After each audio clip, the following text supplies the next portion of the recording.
starting with our star. We find the most obvious feature was the satellite calibration roll. Otherwise, not a big day for flares or eruptions. We have small dark coronal holes and large bright active regions, and the solar wind at Earth was only slightly variable, leading to minor and intermittent geomagnetic instability.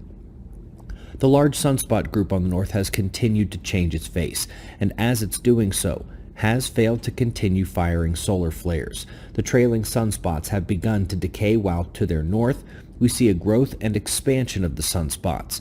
This grouping faces Earth directly today and tomorrow, and will be monitored for any breaks in the silence. Folks, we saw a story earlier in the week on the ever-changing science on interstellar clouds, and this one hits the ever-changing science on the past climate. Between new ideas and contrasting reviews, we find yet another indication of a highly complex and non-uniform last 12,000 years, known as the Holocene epoch.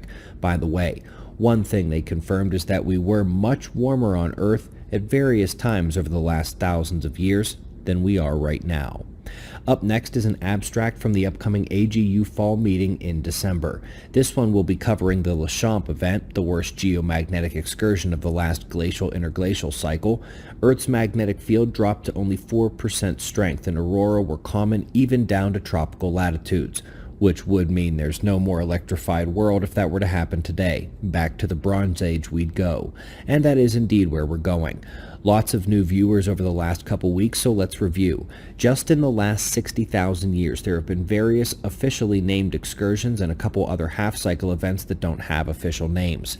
These excursions are rapid and in many ways scarier than the full Cron magnetic reversals, which take hundreds of thousands of years. These excursions appear on a much shorter cycle, and while they recover in years to decades, they punctuate with a cataclysmic change in the magnetic field and environmental conditions. The fastest and most extreme of those changes since Lachamp, by the way, is happening right now.